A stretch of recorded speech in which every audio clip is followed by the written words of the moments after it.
Welcome to Take Off Your Shoes. My name is Reverend Marie Duquette. I'm an ordained minister in the Lutheran tradition, and I believe that where my story, your story, and God's story meet, there is holy ground. I want to talk today in today's sermon about the bread of life, Holy Communion, the bread and wine, this ritual we Christians do when we worship together. And I want to look at it with you from three places: physically, metaphysically or spiritually, and the mystery of it. Because it is indeed a mystery, and I sometimes think we do it so often we forget that part. So first, the physical part about it. This gospel reading is about the connection between suffering, violence, and the sacrificial act of Jesus on the cross so that we might live. Make no mistake, it is a hard gospel to hear, and a hard gospel for even a seasoned pastor like myself to read. Flesh and blood are in these 7 verses 10 times. Maybe you noticed. It's hard when reading it to not think of things like what happened after the plane crash in the Andes Mountains, recently dramatized in the movie Alive, or the TV series Yellow Jackets. Because today's gospel is so clear that it makes us wince. I am the bread of life, says Jesus. Those who eat my flesh and drink my blood abide in me and I in them. Consider this. The tradition of having the Lord's Supper comes in part from Jesus' instructions to his disciples at the Last Supper, in which he says, "Do this in remembrance of me." The Lord's Supper, which happened just before Jesus was killed violently through an abuse of power that led to the persecution and murder of an innocent man, God's own Son, Jesus the Christ. It is news that continues to shake the world today. And yet, sometimes I wonder if we, as members of the body of Christ, have become so desensitized to the story that we cease to consider that this is part of what we are enacting in this weekly ritual of Holy Communion.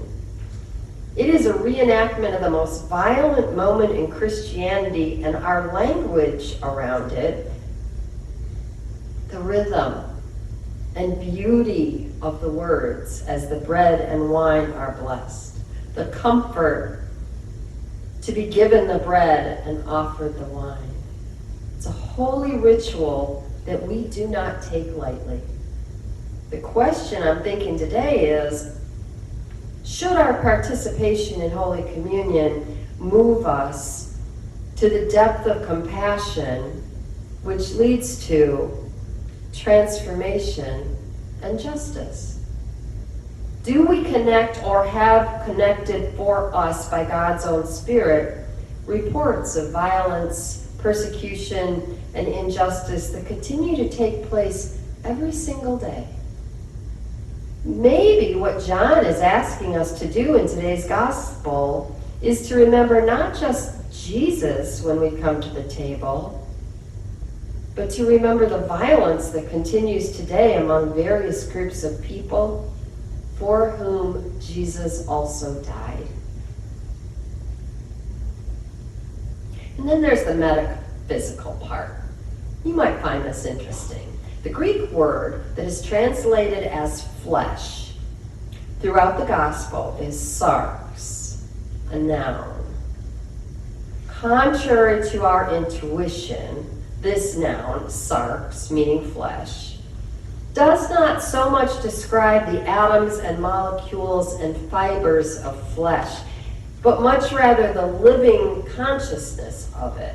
We feel and sense the world with our flesh, which means that we absorb and store information with our flesh. Flesh is not essentially physical, but essentially mental or metaphysical. To understand this now is the context in which it was used, okay? Let's get a solid grip on our own consciousness. What is that? It includes things we can experience with our senses: touch, sight, hearing, taste, smell. Consciousness also includes things we perceive or sense or somehow know, even though we aren't always sure how we know it. Somebody here has had that experience, right? It includes our instincts, our internal warning system. Some of us call it our spidey senses. So given that, what are you conscious of right now? My voice? The candles on the altar? The pain in your upper left side of your back, just above your wing where it feels tight up to your neck? Are you conscious of the temperature in here? The fragrance of someone sitting near you? Are you conscious of a looming deadline or an upcoming test, or the worry about tests just taken for which you have yet to get results? Are you conscious of your grief, that thing that shape-shifts from sadness to guilt, to regret, to anger, to emptiness, to memories, to gratitude for having a love so strong that the grief it left behind will never really go away? Or are you just conscious about being a little hungry and thinking that Culver's sounds good for lunch? Now, if we combine this meaning of flesh, that is consciousness, with the actual act of Jesus dying on the cross and giving his flesh and blood for the life of the world, maybe we get something like this. The more we partake in Holy Communion, the more our consciousness can be expanded to include things we'd really rather not discuss. Things like violence. Things like the way some people are excluded. Things like the fact that some are unable to take Holy Communion because there's a famine where they live, or they would be subject to political persecution if they practice their faith in public. Or even because they have been a victim of violence themselves. And the violence connected to the ritual of Holy Communion is a wound they cannot yet reconcile.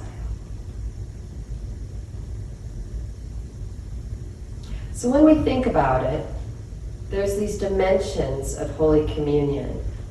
There is the physical part. There is the metaphysical, spiritual part. There is comfort and thanksgiving. Violence is attached to it in some kind of way. And then there is the mystery of it.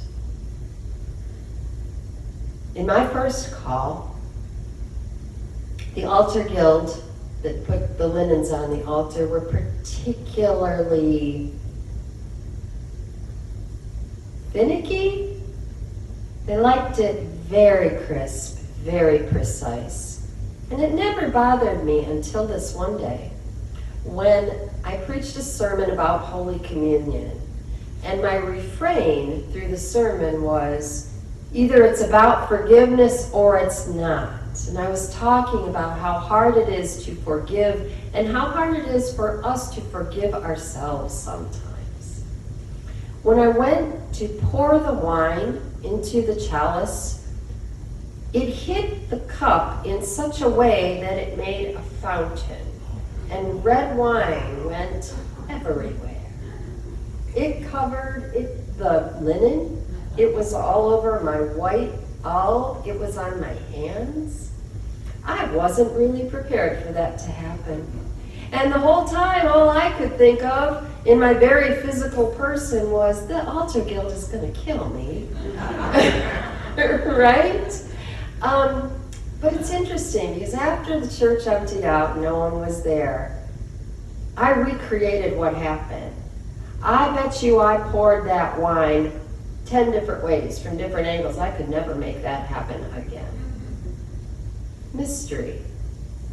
I want to close this part and this sermon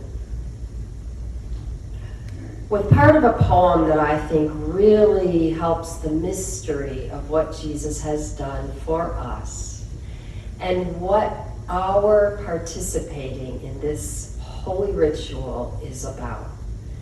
It's by a poet. His name was John Betjeman, died in 1984. And the name of his poem is Christmas. So I'm telling you right now, we're going to Christmas for a minute. Don't let it rattle you. In the first 5 stanzas, he describes the superficial busyness of Christmas decorations, parties, shopping.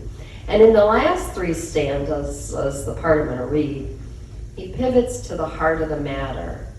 Nothing you could ever claim remotely compares to the outrageous mystery of the gospel, which God has gifted to us. Listen. This most tremendous tale of all, seen in a stained glass window's hue, a baby in an ox's stall, the maker of the stars and sea, become a child on earth for me?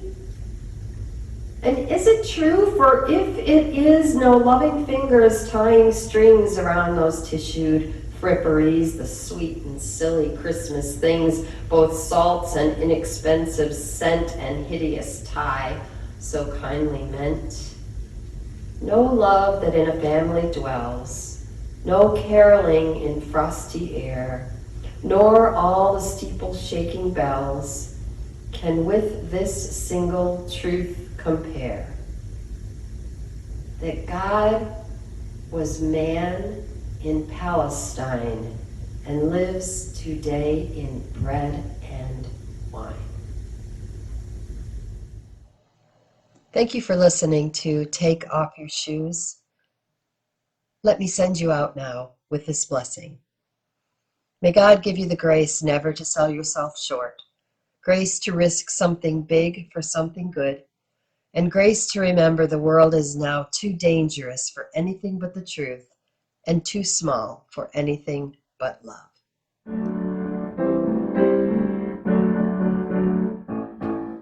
If you're still listening, she held your attention. Give her a thumbs up and subscribe. Watch the video on her YouTube channel. Search on YouTube for Take Off Your Shoes with Marie Duquette, Duquette.